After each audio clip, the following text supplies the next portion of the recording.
Hello and welcome to Dice and Demons. I'm Emma and today I'm going to show you a model I painted, and this is a very special model for me because this is my first ever painted Space Marine. I've never painted a Space Marine before, not even just a shoulder plate or something like that. And to be honest, I always kind of thought they were a bit boring, a bit like the Stormcast Eternal range for the Age of Sigmar. I mean, they're just sort of like the standard super soldier in a way. So I never bought one, I never painted one, but then I thought I would try my painting technique with the cross hatching on a Space Marine and see how it looked. And I'm actually fairly pleased with the way it came out. And I unfortunately also had a lot of fun painting this, so now I kind of want a Space Marine army. I'm not going to get one though, because I'm a mature adult and I can control myself, but it was a lot of fun. Since this is my first Space Marine, I decided to go for a blue armor because that is the iconic look for the Space Marines. And I thought that the Talazar blue would make a good base for that. I'm not too careful about how I put it on, since most of the model is going to be covered either in the contrast paint or in metallics that can easily be painted on top of the contrast paints anyway. I've seen quite a lot of people who don't like the contrast paint specifically on Space Marines because they have these large, flat, smooth surfaces where the contrast paints don't have any crevices or cracks to run into, which ends up giving it a sort of uneven look. And I can see that happening here as well, but I don't mind too much because I'm going to be covering almost the entire surface with my cross-hatching technique anyway. Even if I wasn't going to do that, I might still consider using contrast paints on a model such as this anyway, depending on what I was going for with the model. Let's say I just wanted to have a nice painted army to put on a tabletop as quickly as possible.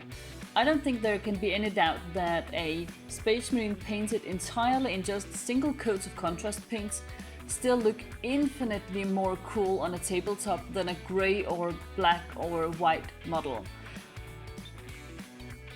When I've applied the base layer of Talazar blue, I use my Pterodon turquoise to do a dark edge highlight. I also use cross-hatching to give it a sort of a shaded look without making it look like I'm trying to do a wet blend or something like that. I want it to be easily visible on the finished model that I've used the cross-hatching technique. I think the key to using this technique is to be proud that that's what you're doing and not trying to hide it. If you're trying to hide it, I think it gives it a sort of a muddy look, while I think the finished look, if you go with very visible lines, is actually very clean. The Black Templar contrast paint is one of my favorite paints. I think it does its job really well, and it also gives you a very nice coverage, I think. And I'm using that for his leather belt and pouches and stuff hanging from it, and also on the gun. For his skin I use Golem and Flesh. For the gold parts on his armor I use the Retributor armor from Citadel. I think it's a nice warm gold tone that can easily both be shaded and highlighted later on. I'm going to be shading this with my Citadel Chestnut ink, my very old favorite ink, and then I'm going to be highlighting it with a silver color later on in the painting process. For the silver bits I use the Citadel color Iron Hand Steel. I'm not too careful about how I apply the Nuln Oil here. The silver bits on the model are not what's in focus anyway. I mix up a small batch of grey and use that for highlighting his hair. I'm not sure if I made it look highlighted or if I just made him look a bit older, but either way works fine for me. When I'm done with the base layer of Talazar blue, I grab my Citadel Air Temple Guard blue to do the lighter edge highlights. This is probably the most time-consuming part of the entire painting process, but also very rewarding, I find. This is when I start to get a feel of what the finished model will actually look like.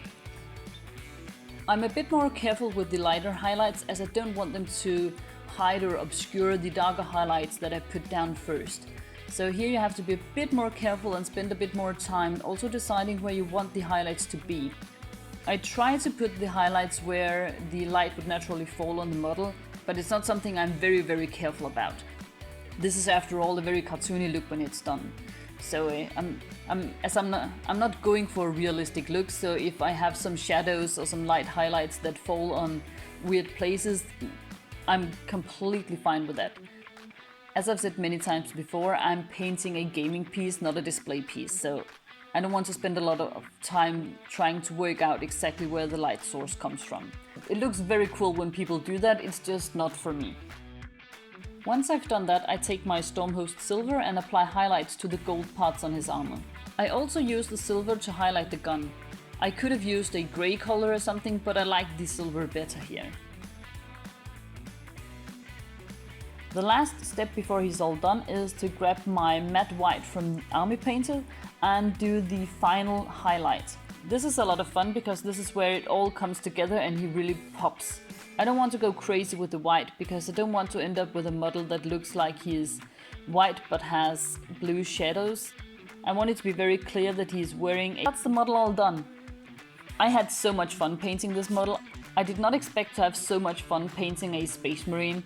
As I said, I thought they looked a bit boring, but I really think these big armor plates are just perfect for the cross-hatching technique. It comes out really well, and I think it's relatively easy to do on a model such as this. So I've got 2 more Space Marines lying around, and I'm tempted to paint both of those up as well, but using different color schemes, just to try it out. As I said, I'm definitely not building a Space Marine army, so these are just models that I'm going to be painting because it's fun and to experiment with the technique and with color schemes. If you have any ideas about which color schemes I should go for with my next Space Marines, I would also love to hear from you. If you want to show off your own Space Marines or any other models you've painted or terrain you've built, you are more than welcome to join my Facebook group, the Dice and Demons Showroom. I will leave a link in the comment section below. So if you like this video, I hope you will give it a like and consider subscribing to my channel. Thank you so much for watching. Bye.